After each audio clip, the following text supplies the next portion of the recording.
Hi, everybody, and welcome back for another chapter of Sri Nisargadatta Maharaj's I Am That. And today we will be looking at chapter 99. 99. The perceived cannot be the perceiver. The object cannot be the subject. So, life is enjoyable as it is, and I see no purpose in improving upon it. You are welcome to stay in your contentment. You are welcome. But can you? Youth, vigor, money, all will pass away sooner than you expect. Thank you, Nisargadatta. Sorrow, shunned so far, will pursue you. So pleasure, you may have pleasure, you may have comfort. This is not a message of fear. It's just how it is. But all of these things will go away. The body, as Buddha says, will experience sickness, old age, and, of course, death, not to mention the psychological suffering which happens. So sorrow, pain, it will arise at some point. Remember, it's pain, pleasure, pain, pleasure. They alternate like this throughout our lifetime. So I say, hey, if you're happy, enjoy it. Milk it for all it's worth. Some people have an easy incarnation. I think I've mentioned before, my wife is a Vedic astrologer, and there are some charts that are very nice. Deepak Chopra actually has a very nice Vedic astrology chart, and that's why he's able to write all of those books and to amass all of that money and to help all of those people, of course. So sometimes you end up with a very nice Vedic astrology chart. Things are in the right positions for you to have pleasure, more pleasure and comfort and security than other people. But it is interesting that, and I'm not an astrologer, so I hope I get this right, but there are more malefic planets in the Vedic astrology chart than there are benefic. So I think it's like 6 and 9. There are 6 malefic and 3 beneficial, basically, planets. So it's interesting. So every human being has to deal with more pain, you could say, than pleasure. So I'm not an astrologer. Forgive me, astrologers, if I have said this incorrectly, but I think you get what I'm pointing at.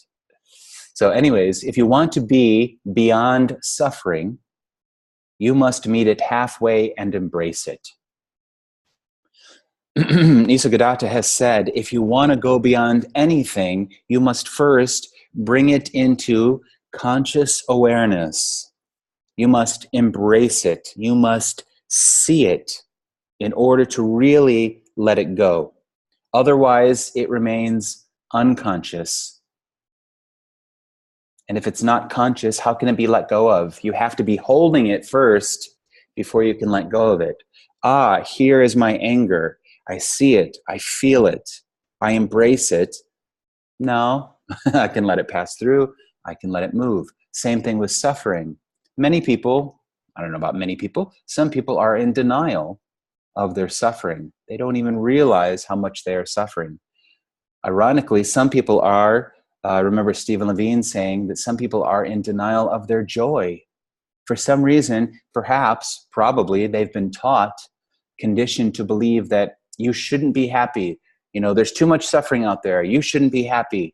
You know, don't be selfish, right? Don't enjoy yourself. Look at your mother, her back hurts or something like that. I don't know. Whatever the story is.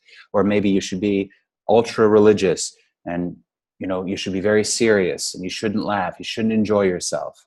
So some people are in denial of their suffering and some people are in denial of their joy. But any denial keeps you limited and doesn't allow you to experience the fullness of your being. So if you want to go beyond suffering, you must meet it halfway.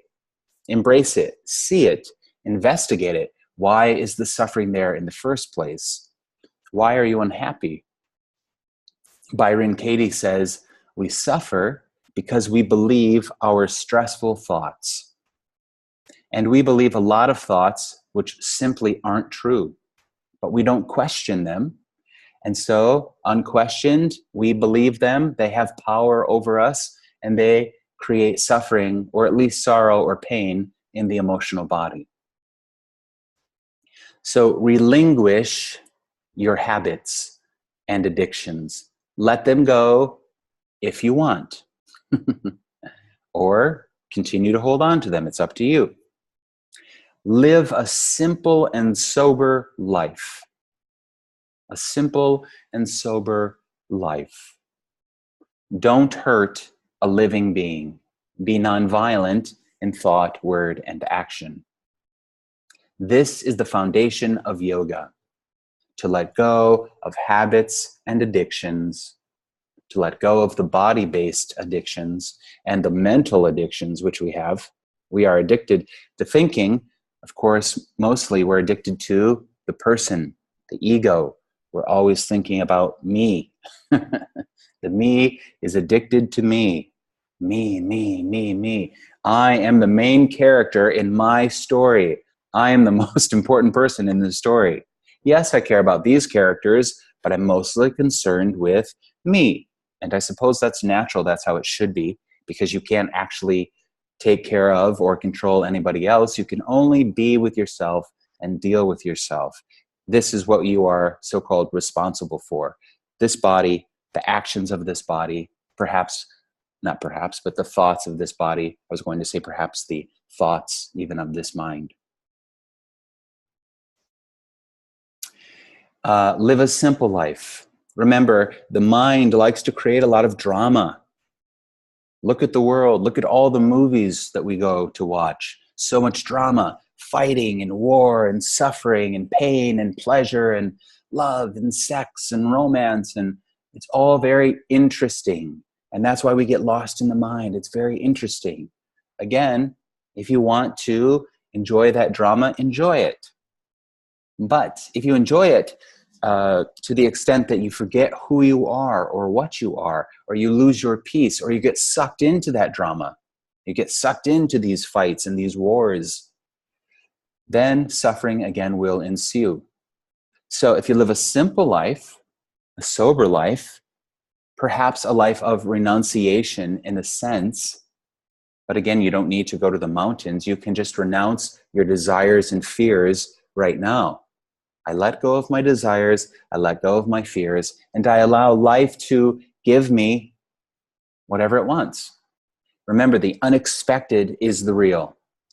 That which life gives you, the unexpected, is your teacher. Everything can be your teacher if you pay attention. And don't hurt a living being. I love this. I was just saying this to someone this morning, that the Buddhists say you can do whatever you want. You are freedom itself, says Nisargadatta. You are freedom itself. You are free. There's no shoulds here. But for your sake and for theirs, do not harm. Do not harm. Do not hurt. Do not cause injury. Now, as a human being, it's hard not to create injury sometimes, because sometimes unintentionally we hurt people's feelings. We may look at somebody the wrong way, and that causes them some sort of emotional pain. So pain and pleasure are going to happen. We can't escape those, as far as I can see. Pain and pleasure will happen. As long as we are in relationship to people, you know, if we're off in a cave, not relating to anybody, okay, we probably won't hurt anybody. But if you are in the world, which it appears that you are, if you are a human being relating to other human beings, for sure, we are going to let people down. We're not always going to be the way that they want us to be. And of course, that's perfectly fine, right? None of us has to be anything for the other. It's not our job to entertain somebody or to be what you think I should be. It doesn't even make sense. And yet people try to do it all the time. So just be yourself and try not to hurt people. Try not to hurt a living being. The more you surrender to love, the more you won't be allowed by yourself to hurt another living being.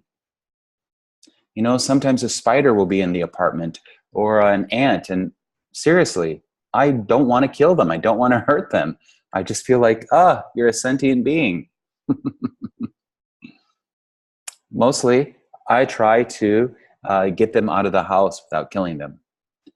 So, but sometimes it happens. Sometimes I will step on an ant or something like that. Sometimes unintentionally. But anyways, the point is, and you know, you can even think about this in terms of percentages.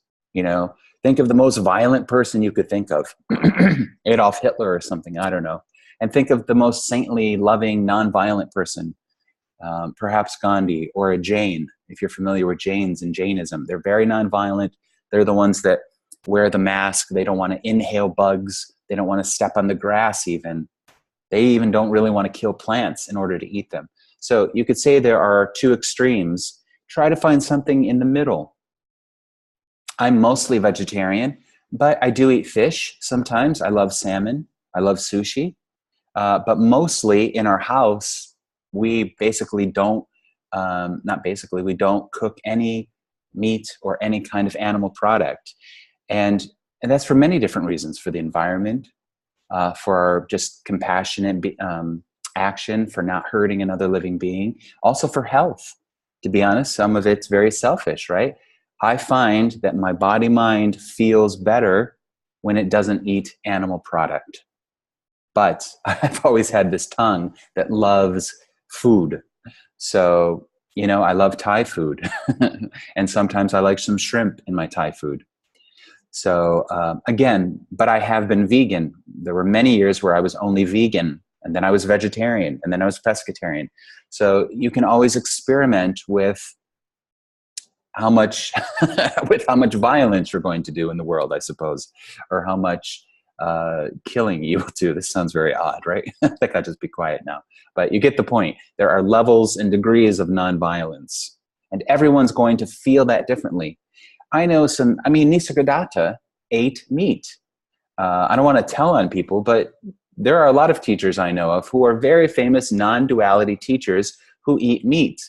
So you can't say that one necessarily goes with the other. In fact, Nisargadatta said, yes, vegetarianism's very high. It's a very noble thing to do. It's nonviolent. It's a nice, compassionate way to be. But he says it's not the highest thing. It's not the highest choice or action that we can make to be vegetarian. So I know some very radical vegetarians who are very aggressive. I would even say violent in a sense. They're very judgmental about people who eat meat. And I don't think that's the point, because that's still being violent. That's still hurting people. That's judging people. I'm a freedom guy, you know. So I say, listen to your heart, listen to your soul, inevitably, or what's the word? It's oneness living, right? It's life living life. And life feeds on life, as Nisargadatta said. So who knows why I'm going on and on about this, but that's that. To find reality, you must be real in the smallest daily action. I think that's a beautiful sentence. There can be no deceit in the search for truth. You say you find your life enjoyable. Maybe it is at present, but who enjoys it? Who is the I that enjoys it? I enjoy it, right? But who is that I that enjoys it? The mind enjoys it. But I want to go back to this sentence. To find reality, you must be real in the smallest daily action. There can be no deceit in the search for truth. Duh, right? I mean, of course, if you want to surrender to truth, surrender to honesty, authenticity, then how can you be deceitful in any action in your life? Again, we could look at this in terms of percentages. How honest or how truthful do you want to be? Or how deceitful do you want to be? So you reap what you sow, right? You reap what you sow. I suppose anything is possible. You could probably, there are probably some people, trying to think of Milarepa, this Tibetan Buddhist saint. I know he murdered a lot of people. He had quite a violent past, and then he became, of course, a great sage and a great being. Okay, so that's a different matter. That's the sinner has become a saint. But I'm just thinking about living a life that's violent or dishonest or deceitful, for sure, all of us, in a sense, have come from a dark side, perhaps, and have gone through a transformation to come out into the light. I've definitely gone through a transformation. I remember when I was a Christian, I was a born-again Christian, and Herman, I think his name was, I always told myself I would never forget his name, because this man, here he was speaking to us at our church. He was a confessed criminal, confessed murderer. He had murdered people, and yet he felt that he was forgiven by Christ, by Jesus, and he was happy and free and redeemed. And I said to myself, wow, if, you know, Jesus can forgive this murderer, and I think maybe he was a drug dealer as well, I'm not sure, then he can forgive me for eating ice cream or for doing too much drinking, perhaps in my youth or something like that. So, or eating too much meat. I used to love eating meat. So, but I think this is very good. In other words, gosh, so many stories come to me right now. I think there's a story of two monks speaking about their teachers. And one says, oh, my teacher gives these great speeches and these great talks, Dharma talks, and he can do all these things, basically. And the other one says, my teacher, I watch him tie his shoes. I have a feeling I'm mixing stories here. But basically, even in tying his shoes, he could see the authenticity. He could see the Dharma, right? Nisargadatta, any of these selfless, literally no self beings, everything they do is an act of love, is an act of grace, because they are pure. There's no ego. There's no self. There's no deceit. It's an honest, authentic, truthful beingness. Their beingness radiates this authenticity. I feel I need to calm down a little bit. That's what I feel. So be real. Be yourself. You don't have to be anyone else. In fact, don't try to be someone else. You can be Christ-like or Buddha-like. I mean, obviously, we are inspired by many beings, and we can be inspired by beings to be love, to be mindful and aware and present. But don't try to be them. Be yourself, because trying to be them is also deceitful. It's inauthentic, right? So we can learn from everyone. That's the beauty of it. We don't have to experience all the pain and the mistakes that are possible in a human life. We can learn from so many people who have already made those mistakes. But don't try to be someone else. Be yourself, because you have been made and created in a very unique way. You have unique gifts, unique talents, unique skills. You have a unique personality. There will never be another you, just like two snowflakes are never the same. So celebrate your uniqueness. Even if you're weird, great. We need more weird people. Everybody seems to be so much, the same in a negative way these days, Everyone's just on their phone and they say the same things and da, da, da, da. No, let's have some variety and some diversity and some real authenticity. So be yourself. Be, as Nisargadatta says. Nisargadatta says, I don't say be yourself because you don't even know who yourself is. So just be. Just be. Just relax and allow life to flow through you. Follow your heart. Love what you love. Love what you love. So going back to this. So maybe your life is enjoyable. I said this a couple of videos ago. Maybe you're Oprah Winfrey or Jim Carrey, and you're living this, you're rich, you're famous, you're powerful, you have a pleasant life, but maybe you're also interested in the truth, that which is beyond pain and pleasure, that which is beyond duality. So you say your life is enjoyable. Maybe it is at present. Maybe in the now it's comfortable and pleasant. But who enjoys it? Who is the enjoyer of life? I confess, I do not know the enjoyer, nor the enjoyed. I only know the enjoyment. Quite right. But enjoyment is a state of mind. It comes and it goes. Its very impermanence makes it perceivable.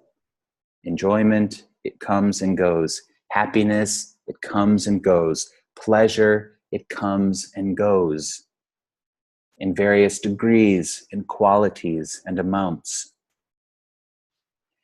You cannot be conscious of what does not change. You cannot be conscious of what does not change. All consciousness is consciousness of change.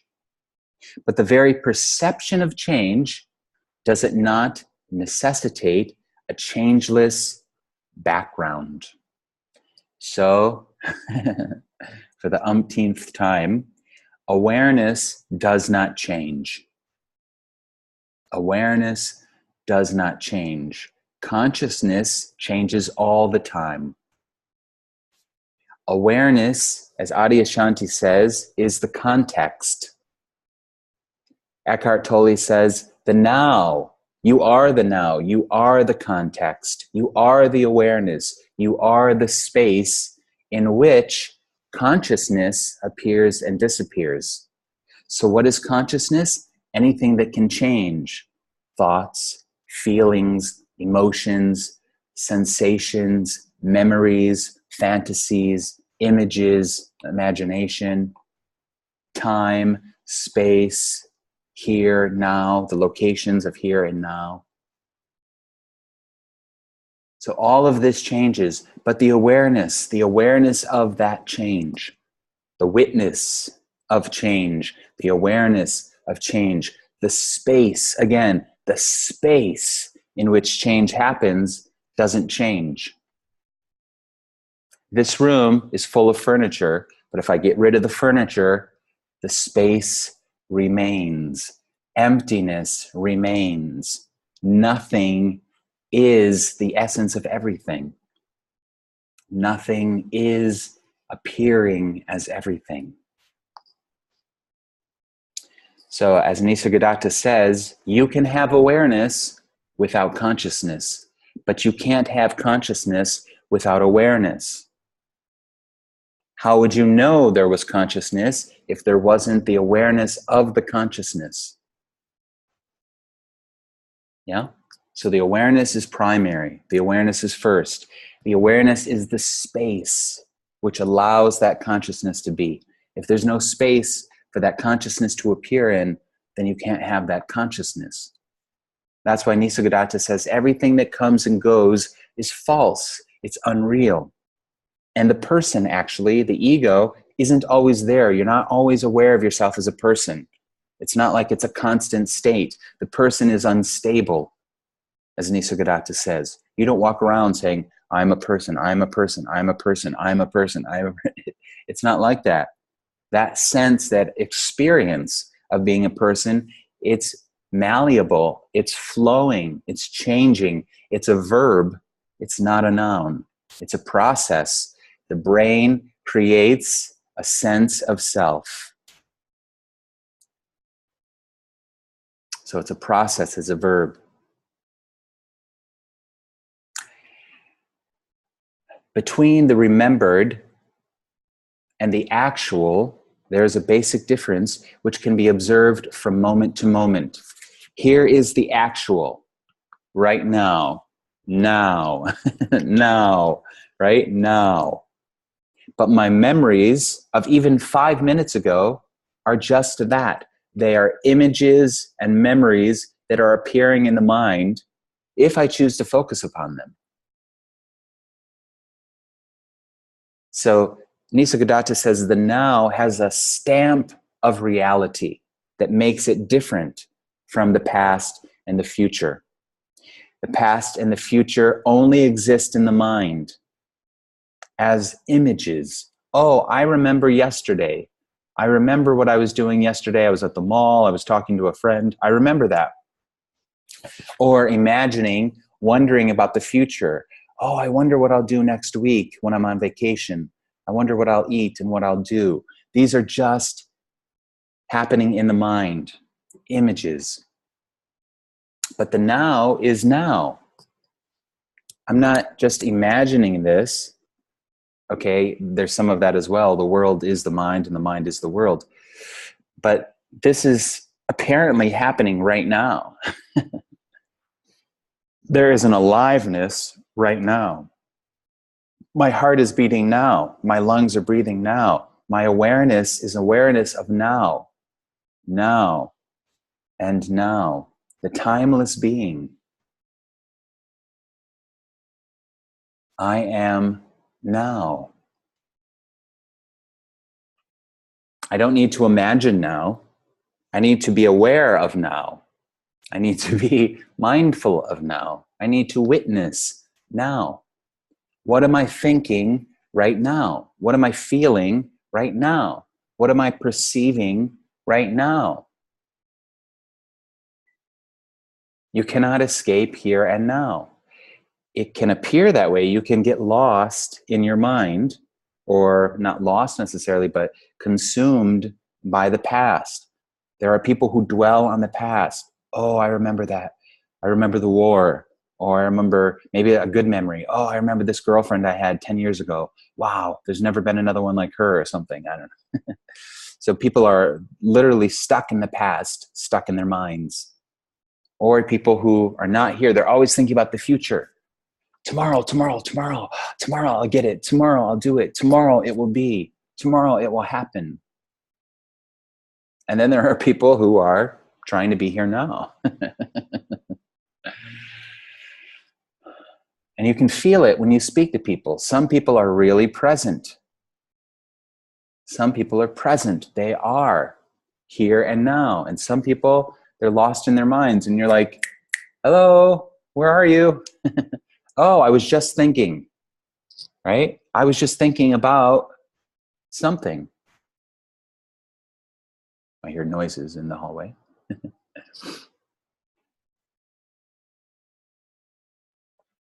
All right, so maybe the cat's outside. Yes, so at no point of time is the actual the remembered, right? You can't remember what's happening right now. It's happening right now. Between the two, there's a difference in kind, not merely in intensity. The actual is unmistakably so. Could you ever really become confused by a memory of the past and what's actually happening now? Maybe. Anything's possible. Perhaps some people are so deluded by their minds and by their imaginations that they're not able to see what is actually happening right now.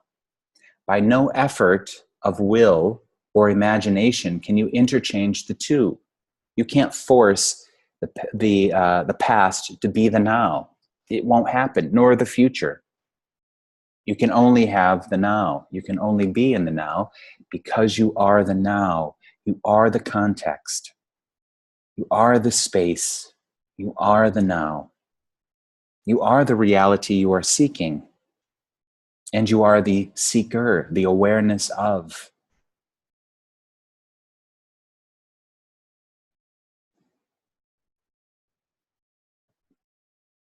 Now, what is it that gives this unique quality to the actual? The actual is real, while there is a good deal of uncertainty about the remembered. If you ask 10 people, oh, what happened yesterday?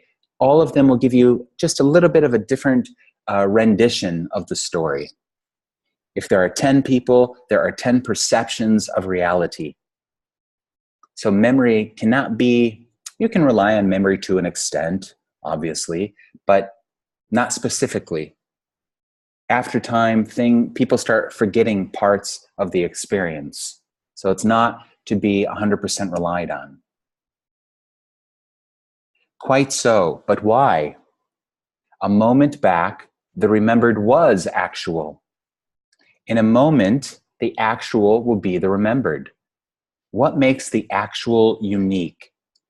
Obviously, it is your sense of being present. It all comes back to I am. I am. I am present now. I am alive now. I am aware now. Here I am. I can't escape this moment. No matter what I think, no matter what I say, no matter what I do, it will all be happening now. So nothing can destroy the now, in a sense, right? No matter what we do, it's all happening now. That's why it's kind of funny. Ram Dass wrote a book, Be Here Now. Where else are we going to be? But of course, what he's saying is, don't be lost in the mind. Don't be lost in the past, and don't be lost in the future, which are happening in the mind. Be here now. Be aware of awareness. Right now, what is aware? What part of you is aware? What is that sense of awareness? What is that sense of presence, of beingness? Check it right now. Check it out if you want. Nisargadatta says, only the I am do you know. Only this I am presence. I am being. Not I am this, not I am that, just I am. Don't define the I am. Nameless, formless, qualityless, birthless, deathless. It's nothing. It's nothing. It's emptiness. This is nothing appearing as something. This is the absolute appearing as the relative, apparently.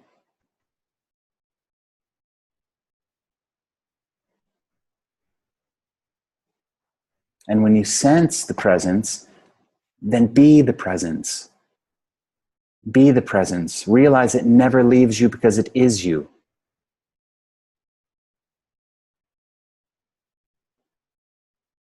Throughout the day, I am aware. I am alive. I am present. Don't go back into the mind of thought. Don't try to think about the moment. Just be in the moment. Be the moment itself. Be the now, because you are. Okay. In memory of the past or anticipation of the future, there is a clear feeling that it is a mental state under observation. I'm thinking about the past. I'm imagining, I'm wondering about the future. It's all happening here. But as Adyashanti says, where is the past if you're not thinking about it? It's not here. Where is the future if you're not thinking about it? It's not here. Because past and future only exist in thought, in mind, in imagination. Unimagined, unthought of, unperceived, not here. And you could say this about anything. I have a physical, biological mother and father, but if I'm not thinking about them, in a sense, they don't exist, at least in my present reality. Now I'm thinking about them because I mentioned them. Oh yeah, Mom, Dad, hi, how are you? There is a world out there, supposedly, but if I'm not thinking about it, and if I am thinking about it, it's still not the world, it's my thought about the world. It's my image about the world. Do we ever experience the world in its totality? No, we only ever experience this here and now. So if I go outside of my villa, my home, I will experience some palm trees, the neighbors' homes. That's all I'll be able to see and perceive of the world, just that. And then I'll walk to the beach, and it will be that. It will never be the entire planet, unless I'm looking at live video from a a satellite or something, then I can see the planet. Oh, there's the world. There's the planet that people keep talking about.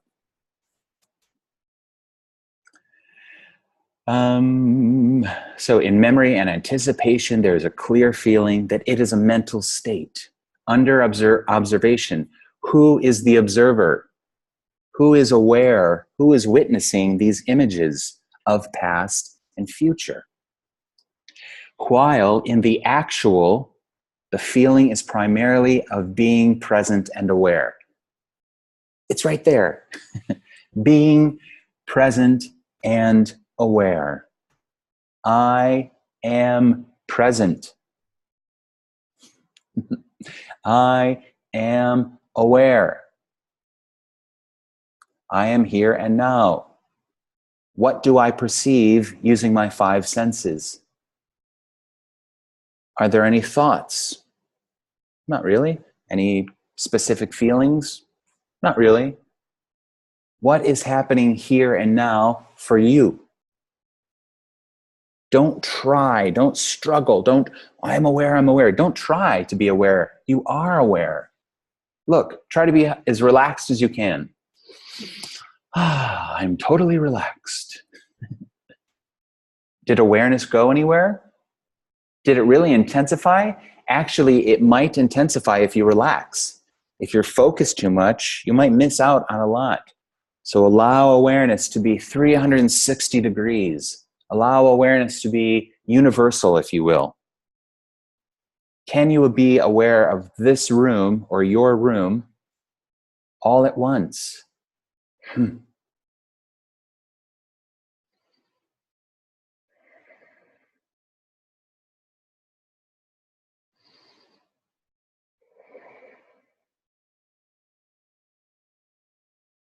of course, we come back to the question.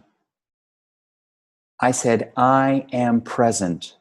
I am present. Who is this I? Isn't it presence itself? Isn't it pure being itself? Yeah. I am aware. Who is aware? Is the body aware? In a sense, the 5 senses are sensing things, but what is prior to the 5 senses? Awareness. Awareness of taste, awareness of sight, awareness of sound, awareness of smell, awareness of touch. Awareness is before or prior to the 5 senses. So the person, which again doesn't exist, it's not aware. Awareness is aware. Only awareness is aware.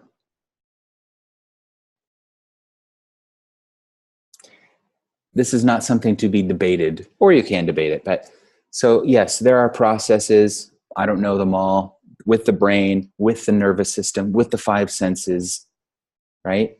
Because you have a nervous system, because you have 5 senses, you are able to perceive the here and now in many different ways.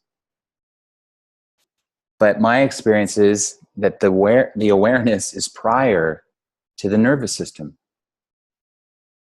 For example, sometimes the astral body will leave the physical body.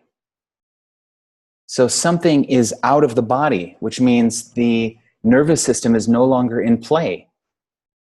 Because I know some people, some teachers who say, yes, it's the nervous system, the nervous system. Okay, but what about an out-of-body experience? I remember when I was 19 or 20, I left my body a little bit and it scared me. I was meditating. I was trying to leave my body and it did kind of scare me. I was like, went back in. So I only have that little experience of being out of the body. But other people talk about being, 6 feet above their body, looking down at their body, looking down at their body. The awareness is able to leave the body. The awareness is able to be aware of the body, even though the awareness is no longer in the body. And that awareness, which is 6 feet above the body, obviously doesn't need a nervous system because it's space, it's energy, it's whatever the astral body is composed of, consciousness, soul stuff.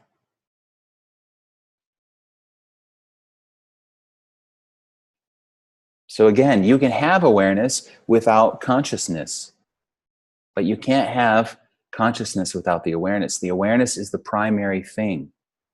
So this beingness awareness, I think those are the two words that you can really use, beingness and awareness, or nothingness and emptiness. Beyond those concepts, I'm not quite sure what else really is helpful or accurate. Because again, I am present, I am aware. This beingness, it's always here, right? You can't escape being. You can't escape here and now. You can't escape this context.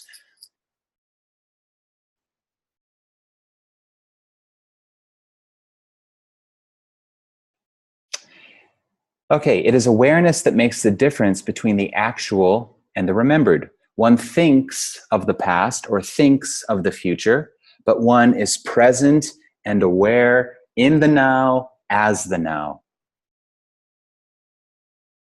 Wherever you go, the sense of here and now you carry with you all the time. It's always here and now. Hi, where are you? Oh, I have a phone here. Hi, where are you? I'm here. I'm now. 2 hours later, where are you? I'm here. I'm now. It's always the answer. I'm here and I'm now. It means that you are independent of space and time. That space and time are in you, not you in them.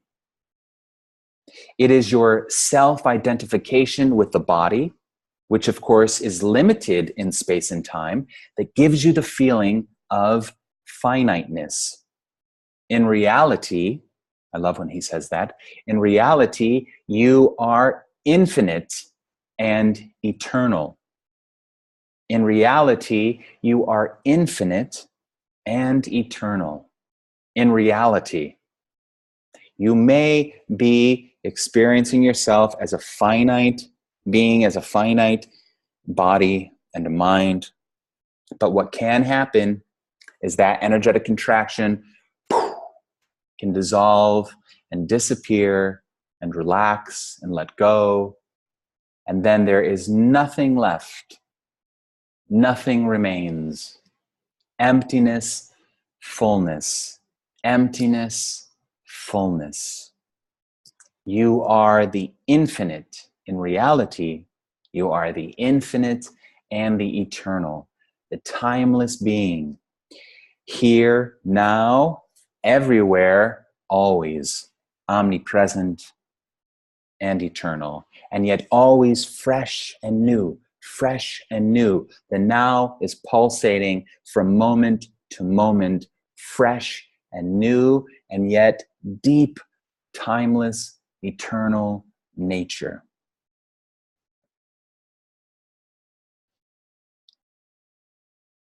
In reality, you are infinite and eternal.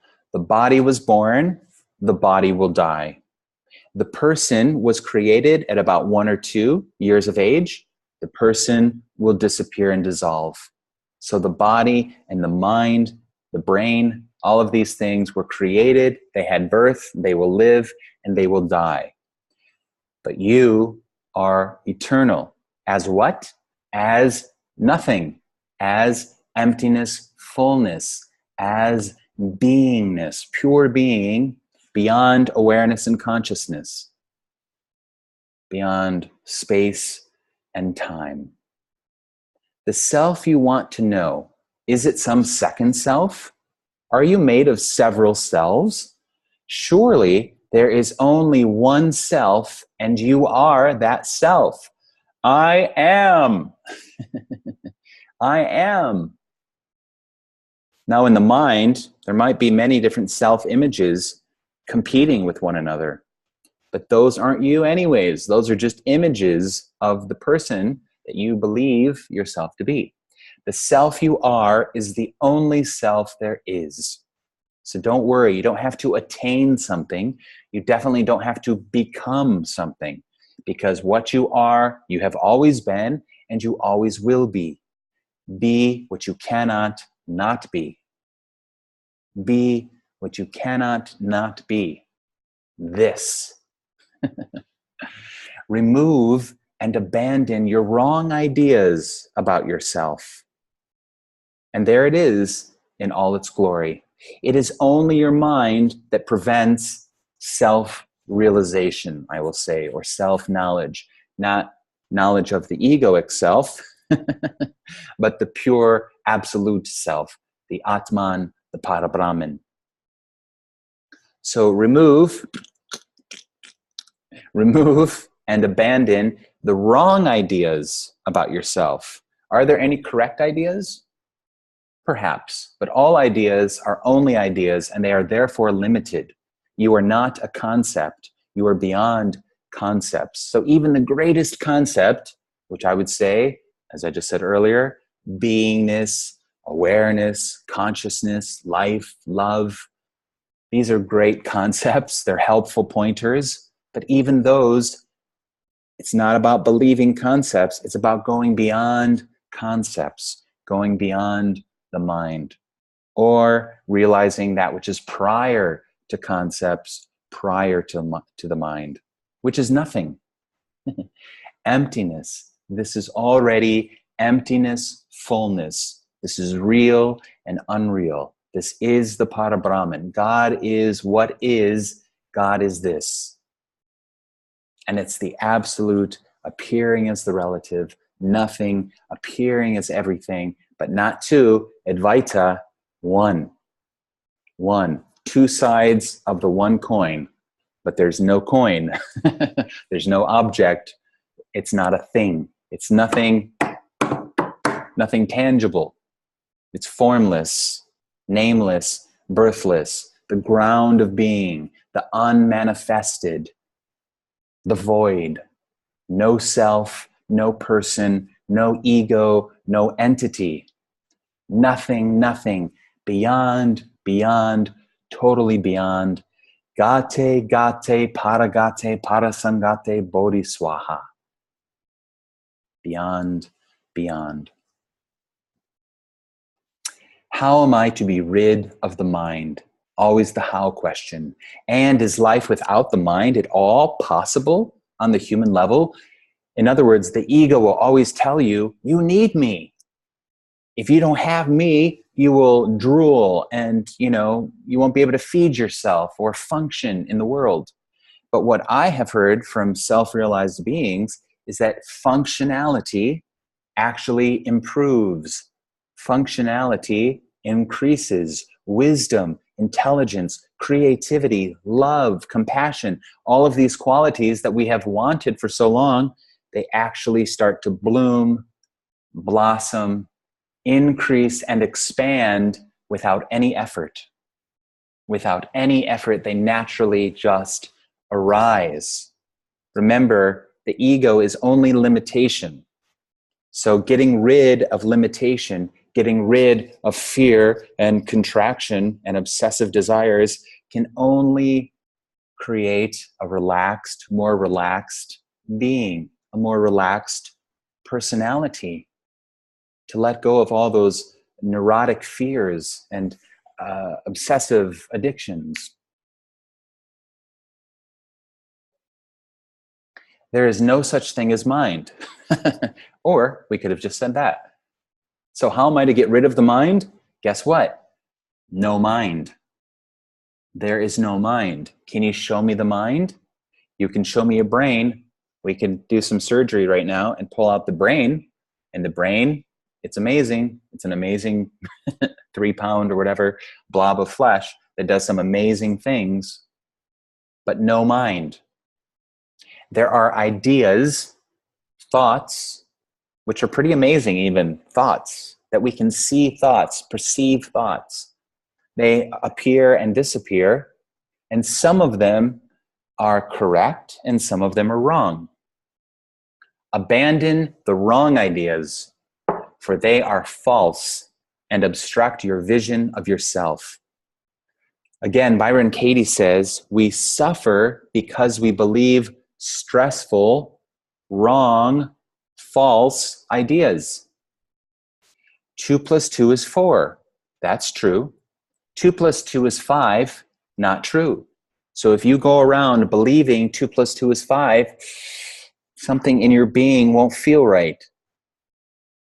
So there are many ideas, actually many, many, many ideas that when you look at, you can see they're just ideas. They don't have any basis in reality. They've just been created and they sound good and we believe them, and some of them are half-truths. So we believe them and we start using them as tools. I believe this. Of course, all of this has to do with the construction of the false self as well, the ego. It needs beliefs in order to construct itself.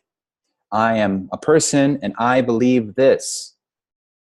And that's the primary belief. I am the body. I am the mind. I am what I believe. This is true. But question these things, not out of fear, out of love. Is this true? 2 plus 2 is 5? Is that true? Am I the body? Is that really true? Well, at some level, it seems like it. It seems like I have free will and I can wave my hands and I can speak and say what I want and do what I want. Seems like I am a person. Seems like I'm the body. But that's just the beginning of the self-discovery. Then we keep looking and looking. So question any belief. Religious beliefs, dare I say, philosophical beliefs, spiritual beliefs. There are a lot of spiritual beliefs out there that I wouldn't say are necessarily true. Or as Jack O'Keefe says, you could say that everything at a certain level is true. Why is it true? Because we experience it. Gravity is true, right? You drop something, it falls. Gravity is real. I can see it. Cause and effect. Right? I just slapped myself and now I can feel a bit of a sensation. Cause and effect. So certain things we see and we think they are real. The law of attraction is very popular right now. The Secret. Manifesting what you want. Maybe it's true at some level. If people are experiencing it, you can't tell them it's not true. They will say, I just experienced it. It just happened. It just worked. So this isn't about going around judging other people saying, you're wrong, you're wrong, you're wrong. No. Everything, it's not up to you to tell everybody if they're right or wrong. How would you know? That would be extremely arrogant. It's not about that. You can only look for yourself. You can only ask and inquire for yourself. Everybody else has to have their own process. We have to love everyone. Remember, everyone is just another expression of ourselves. There are no others. There's only the one. So if you want freedom, you must give freedom. If you want love, you must give love. If you want acceptance, you must give acceptance. Allow everybody to have their own unfolding, their own process, to whatever extent that you can. Sometimes life will put you in the room with somebody and it's like, okay, here we go. There's going to be some sort of interaction and you don't want to lie. You know, so maybe you start talking about non-duality with somebody, I don't know, or no self. Anything's possible. Everything's possible. So which ideas are wrong and which are true? Assertions are usually wrong and denial's right. I am the body. I'm asserting that. I am the body. No, you're not. Denials. I am not the body. That's correct. So assertions and denials. I am not this, neti, neti, not this, not that, not this, not that. So we can negate a lot. And what remains? Awareness, the white wall, emptiness, nothingness. One cannot live by denying everything. Oh yeah? Only by denying can one live. Assertion is bondage. Handcuffs. To question and deny is necessary. Again, question things. Not out of fear, not out of panic. Oh, I can't trust anything. No, no, no, no, no. Just look at things. Look into the nature of everything and everyone and see that it's empty. Everything has an empty nature because everything is nothing. Everything is emptiness, emptiness, fullness. So question things, question the stressful thoughts or the wrong thoughts, because that's why you're suffering. It is the essence of revolt, and without revolt, there can be no freedom. Jesus was a great liberator, a great revolutionary, right? He questioned a lot of things. He questioned the belief systems and the religions of his time, the cultural traditions and habits, right? So if you enjoy the status quo, great, go for it, enjoy the status quo. But maybe some things are happening that don't feel right to you. They don't resonate as being true. Question those. People might not like it, but you've got to be true to yourself. You've got to be true to yourself. At least for yourself, you can question it. Do I really want to be engaging in these processes? Do I really want to be engaging in this kind of behavior? Is this really me? Do I identify with this anymore? I don't think so. Let go of the good for the better. This is pretty good, but let go of the good for the better. This is good too, though. Let go of the good for the better. Let go, gate, paragate, beyond, beyond, beyond. Keep going until truly nothing remains. There is no second or higher self to search for. You are the highest self. Only give up the false ideas you have about yourself. Both faith and reason tell you that you are neither the body, nor its desires and fears, nor are you the mind with its fanciful ideas, nor the role society compels you to play, the person you are supposed to be.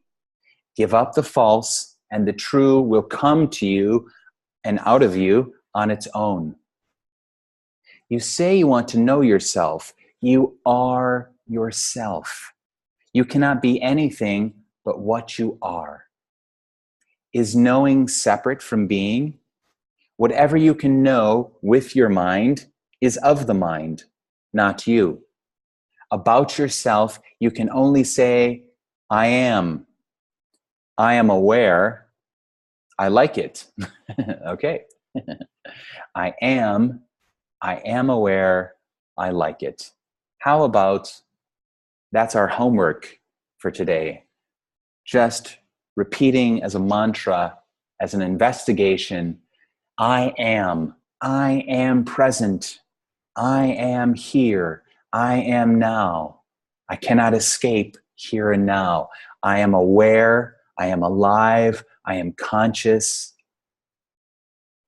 Just be here now and watch, witness, watch how everything happens by itself. Life is living life. There's nothing to do, nowhere to go, no one to be. If life wants you to do something, it will push you and move you, and you will do it. Things will get done all by themselves. I am aware, and I like it. You love yourself. At some level, you love yourself. You love the beingness. You love the existence of amness, of presence, of aliveness, of passion. I am aware, and I like it. I love it. I love to be. I love to be.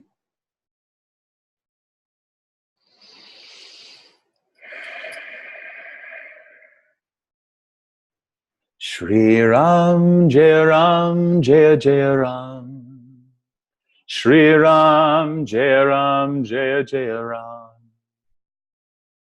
Shri Ram, Jai Ram, Jai Jai Ram.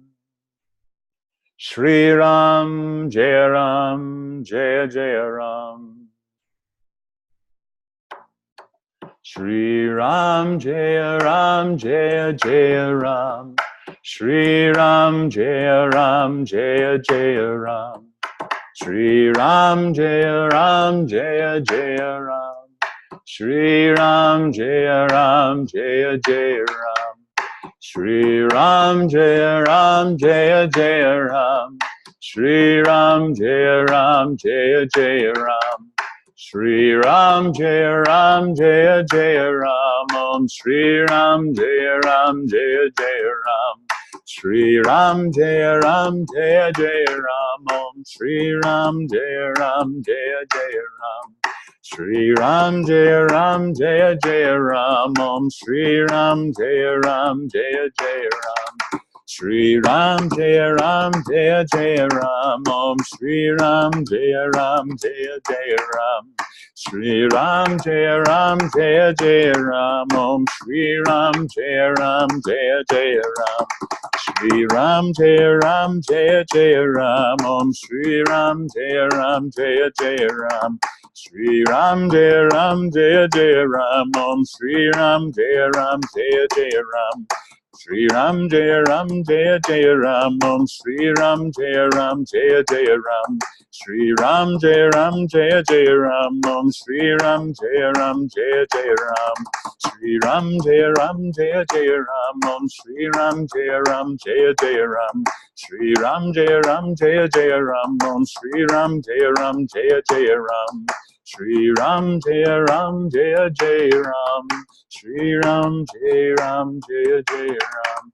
Shri Ram Jaya Ram Jaya Jaya Ram. Om Shri Ram Jaya Ram Jaya Jaya Ram. Shri Ram Jaya Ram Jaya Jaya Ram. Shri Ram Jaya Ram Jaya Jaya Ram.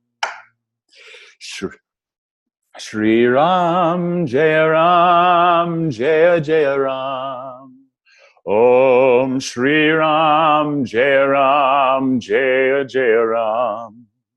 Shri Ram Jaya Ram Jaya Jaya Ram. Om Shri Ram Jaya Ram Jaya Jaya Ram. Shri Ram Jaya Ram Jaya Jaya Ram. Om Shri Ram Jaya Ram Jaya Jaya Ram. I am aware, I am love. I am aware, I am love.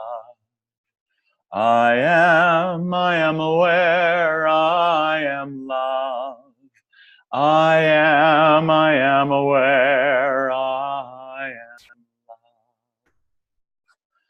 I am love. I am love. Om.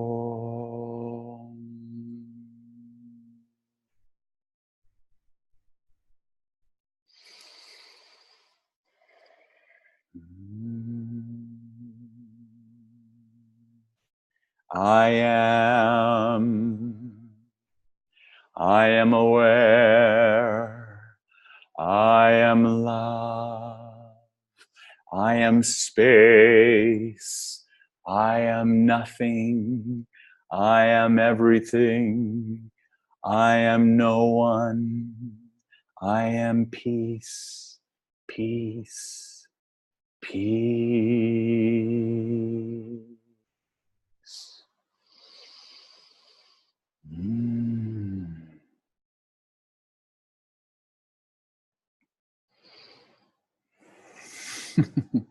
We cannot escape this. It's still here.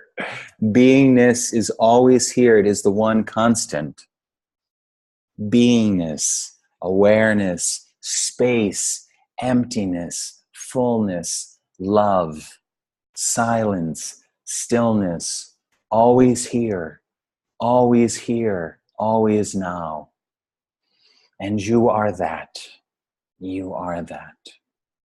You, the true you, does not come and does not go. You are in reality, you are infinite and eternal. Infinite and eternal. Infinite and eternal.